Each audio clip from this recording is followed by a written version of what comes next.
سونے اور چاندی کے زیر استعمال زیور پر بھی زکات ہے کہ آپ نے سارا سال چوڑیاں پہنی تو آپ یہ کہ چونکہ یہ میں پہنتی نہیں اس لیے اس پہ زکات نہیں، اس پر بھی زکات ہے، اور اس کی دلیل یہ حدیث ہے۔ عمر ابن شعیب اپنے باپ سے، وہ اپنے دادا سے روایت کرتے کہ ایک عورت نبی اکرم صلی اللہ علیہ وسلم کے پاس آئی، اس کے ساتھ اس کی بیٹی بھی تھی جس کے ہاتھ میں سونے کے 2 موٹے کنگن تھے۔ آپ نے اس سے فرمایا کیا تم اس کی زکات ادا کرتی ہو؟ اس نے کہا نہیں۔ آپ نے فرمایا کیا تجھے یہ پسند ہے کہ اللہ تجھے ان کے بدلے میں قیامت کے دن 2 کنگن آگ سے پہنائے؟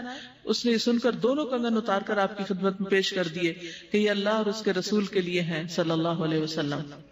ام سلمہ کہتی ہے میں سونے کا اوزا ایک زیور پہنا کرتی تھی، میں نے پوچھا یا رسول اللہ کیا یہ بھی کنز کی تعریف میں آتا ہے؟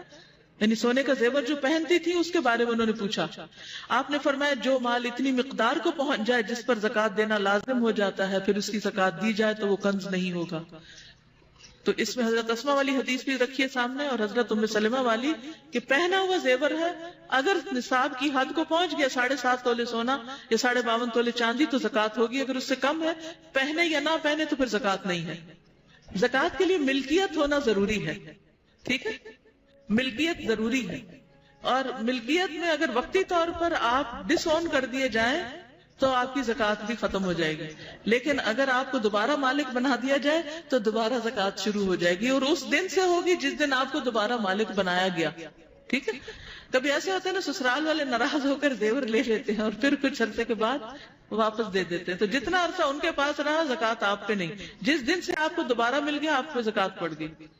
زکات ہجری کیلنڈر کے اعتبار سے دی جائے گی، اہم نقطہ یہ یاد رکھنے کا ہے۔ مثلا آپ یکم رمضان کو زکات دیتے ہیں تو ہر سال یکم رمضان کے دن زیور کی قیمت معلوم کیجئے، یہ نہیں ایک ہفتے بعد دے رہے اور قیمت کم ہوگی، نہیں، آپ کو یکم رمضان ہی کی قیمت کے مطابق زکات دینی ہوگی، لیکن یہ نہیں کہ زکات کا مہینہ کوئی الگ مقرر ہے۔ جس دن سے آپ کسی مال کے مالک بنے ہیں وہ نصاب کی حد کو پہنچا ہوا ہے، 1 سال اس میں گزر گیا ہے، تو اس تاریخ کو آپ کو زکات دینی ہوگی جب 1 سال پورا ہو جائے، خواہ یہ مال شادی کے لیے جمع کیا گیا ہو یا گھر کی تعمیر کے لیے رکھا گیا ہو یا کسی اور غرض سے۔ مثلا آپ پیسے جمع کر رہے ہیں بینک میں رکھے ہوئے کہ مثلا 1 کروڑ جمع ہو جائے تو پھر آپ مکان بنائیں گے، تو ہر سال اس کروڑ پر زکات آئے گی جب تک آپ اس کا مکان بنا نہیں لیتے۔ زکات سونا یا سونے کی قیمت دونوں صورتوں میں ادا کرنا جائز ہے، چاہے گولڈ میں سے گولڈ نکال دیں یا اس کی قیمت دے دیں۔ سونے کی قیمت کا اندازہ موجودہ بھاؤ کے مطابق لگا کر زکات دینی چاہیے، نہیں مثلا 1 سال پہلے آپ نے 40,000 تولہ کے حساب سے زیور خریدا، جب سال گزرا تو وہ 60,000 کا ہو گیا، اب زکات کس حساب سے دینی ہوگی؟ 60,000 کے حساب سے۔ کاغذ کی کرنسی چونکہ ہر وقت سونے یا چاندی سے تبدیل کی جا سکتی ہے، لہٰذا رائج الوقت کرنسی کا نصاب 87 گرام سونا یا 612 گرام چاندی دونوں میں سے جس کی قیمت کم ہوگی اس کے برابر ہوگا، جس پر سال گزرنے کے بعد 2.5% کے حساب سے زکات ادا کرنی چاہیے۔ مثلا بینک میں آپ کے پیسے پڑے ہوئے ہیں جس کی ویلیو 7.5 تولے سونے یا 52.5 تولے چاندی کے برابر ہے، اب آپ اس کو کس کے اگینسٹ لیں گے؟ چاندی آج کل سستی ہے تو چاندی کے اگینسٹ جس کی قیمت کم ہوگی۔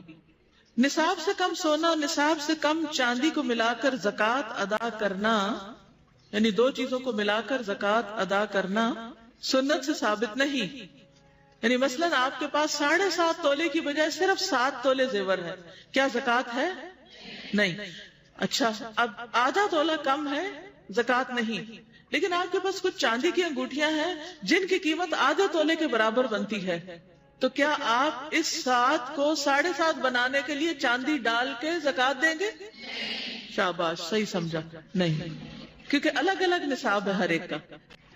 دیکھیے 3 سچویشنز ہیں، آپ کے پاس سونا ہے اور روپیہ ہے، چاندی کوئی نہیں، جو اکثر عام طور پہ نہیں ہوتی۔ آپ کے پاس سونا نہیں ہے، صرف چاندی ہے اور روپیہ پیسہ۔ آپ کے پاس سونا اور چاندی ہے، روپیہ پیسہ نہیں ہے، تو یہ ساری صورتیں مختلف ہو جائیں گی۔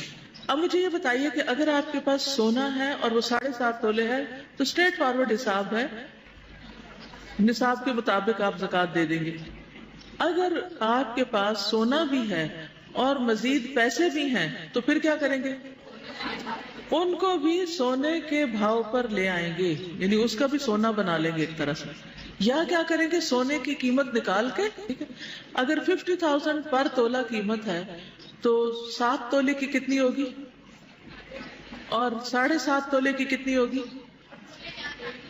3.25 لاکھ، ٹھیک ہے، اور 25,000 روپے آپ کے پاس پڑے ہوئے ہیں، تو آپ وہ بھی اس میں ایڈ کر لیں گے، تو کتنے ہو جائیں گے کل قابل زکوٰۃ قیمت؟ 4 لاکھ ہو جائے گی. سمجھ آ گیا؟ دوسری صورت، سونا کوئی نہیں، چاندی ہے. چاندی آپ کے پاس 52.5 تولے ہے، مثلا 720 روپے تولہ ہے، تو 52.5 تولے کی قیمت 37,800 بنتی، ٹھیک ہے، 37,800. اور اس کے علاوہ آپ کے پاس 40,000 بینک میں ویسے بھی رکھا ہوا ہے. اب آپ دونوں کو کیا کریں گے، ملائیں گے، اور پھر اس کے اوپر کتنے پرسنٹ زکوٰۃ دیں گے، 2.5 یا 40واں حصہ، یعنی 40th پارٹ آف اٹ. ٹھیک، اچھا. اب ایک اور صورت یہ ہے، 7 تولے سونا ہے، 52.5 تولے چاندی ہے، اور روپیہ پیسہ ہے. اب کیا کریں گے، 7.5 تولے کو چاندی کے ساتھ جمع نہیں کریں گے، شاباش، اور چاندی کی قیمت لگا کے اور باقی کرنسی اس کے اندر ایڈ کر لیں گے، اور 2.5 کے حساب سے زکوٰۃ نکال لیں گے. آپ کے پاس چاندی کوئی نہیں، سونا ہے 7 تولے، اور اس کے علاوہ آپ کے پاس کچھ کرنسی ہے جو مل کے 10 تولے کے برابر بن جاتی ہے سب کچھ. تو اب کیا کریں گے، سونے کی قیمت نکال لیں گے، اس کرنسی کی قیمت دونوں کو جمع کر لیں گے، اور ان کے اوپر کتنے پرسنٹ، 2.5% زکوٰۃ نکال لیں گے. ٹھیک ہے، اب سمجھ آ گئی؟ ان کا سوال ہے 2 تولے سونا ہے، 2 لاکھ روپے ہے، زکوٰۃ آئے گی کہ نہیں آئے گی؟ آئے گی. کیوں آئے گی؟ کیونکہ وہ 52.5 تولے چاندی کی قیمت سے زیادہ پیسے رکھے ہوئے آپ کے پاس. ٹھیک ہے، اصول یہ ہے کہ دونوں دھاتوں میں سے جس کی قیمت کم ہو اس کے مطابق نصاب لیا جاتا ہے.